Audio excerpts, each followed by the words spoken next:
It's Monday, November 2nd. I'm Lucy Steiner. And I'm Sam Cedar. Which of these stories will you be talking about today?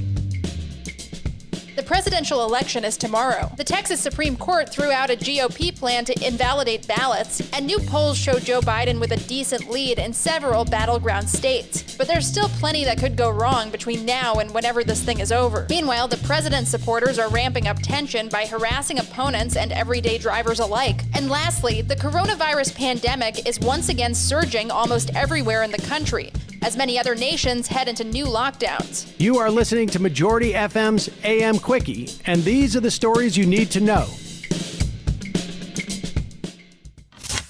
The last day before the general election between Donald Trump and Joe Biden. But you knew that already. We all know it. It's come to this. It's all come to this. All right, now that the arbitrary cable news stake setting is out of the way, here's where we're at. New polls show Biden ahead in several battleground states. A New York Times Siena poll released Sunday has Biden ahead by 6 points in Arizona, 6 in Pennsylvania, 3 in Florida, and a whopping 11 in Wisconsin. This isn't a huge change from what we've seen for weeks. Biden is way ahead in all the ways the number nerds at every publication and cable news network can measure. He's even further ahead by most metrics than Hillary was in 2016. So what the GOP is doing now is looking for ways to steal this thing. In Texas, for example, a conservative lawsuit sought to invalidate 120,000 ballots delivered in curbside drive-through voting, all of them in Harris County, where the Democratic stronghold of Austin is. This would have basically put Texas out of reach because if Democrats do flip the state, it'll be by the narrowest of margins. Fortunately, the state Supreme Court ruled on Sunday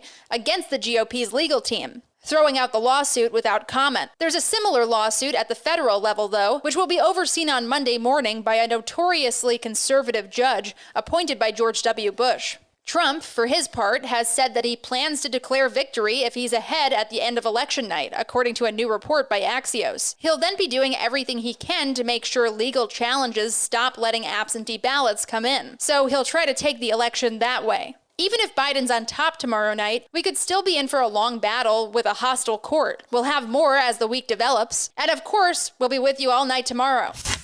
Meanwhile, outside of the polls and lawsuits, Trump supporters are taking to the streets, or rather highways, in an attempt to intimidate and project strength across the country. In multiple states, Trump supporters have been using the truck caravan tactic, popularized by right-wing responses to the summer's Black Lives Matter protests. Caravans took over highways and bridges in New Jersey, New York, Texas, Minnesota, and several others. But the most threatening incident happened in Texas on Friday, where a Trump caravan swarmed Joe Biden's campaign bus on a highway, driving recklessly through traffic. One truck appears to have collided with a car on the road, forcing it into another lane. The Biden campaign canceled events in the state on Friday in response. Trump, of course, is only egging this behavior on. After news broke that the FBI had opened an investigation into the Texas incident, Trump tweeted, quote, "In my opinion, these patriots did nothing wrong. Instead, the FBI and justice should be investigating the terrorists, anarchists, and agitators of Antifa, who run around burning down our Democrat-run cities and hurting our people," unquote. If we were covering this kind of rhetoric in a foreign country, the line would go something like this. Head of state encourages supporters and government security services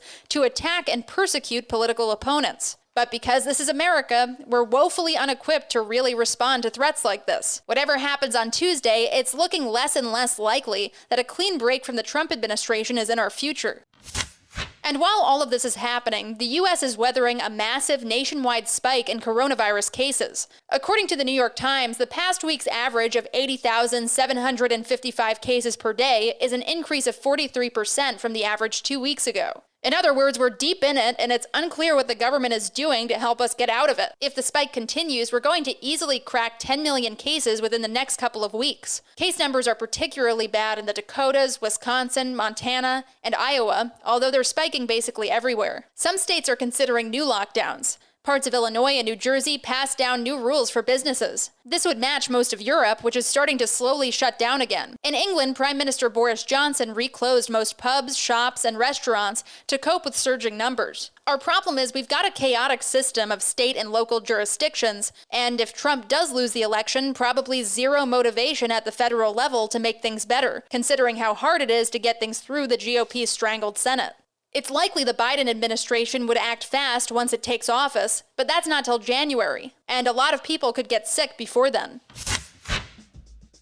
And now, for some quicker quickies. Quicker Quickie. Super Typhoon Goni struck the Philippines on Sunday as the strongest landfalling tropical cyclone on record, causing havoc in many communities and killing at least 10. The death toll is a far cry from the immensely destructive Typhoon Haiyan in 2013, which killed thousands. But wild storms are still an all too common blow that the island nation has to weather thanks to climate change.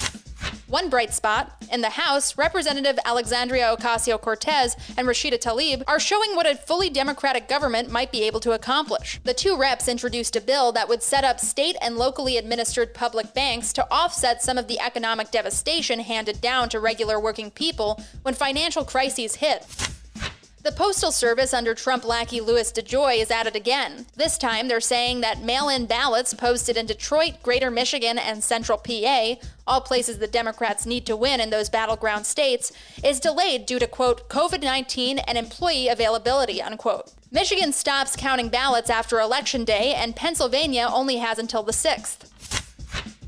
And finally, Trump's overt disdain for his own supporters has reached a strange and cruel endpoint recently. After major rallies in freezing cold Pennsylvania and Nebraska, hundreds of supporters were left stranded with no shuttle buses back to their transit. At a rally in Tampa, the opposite happened, as multiple supporters passed out from heat stroke. Quicker Quickie. That's it for the Majority Report's AM Quickie today. Sam will be with you in a few hours.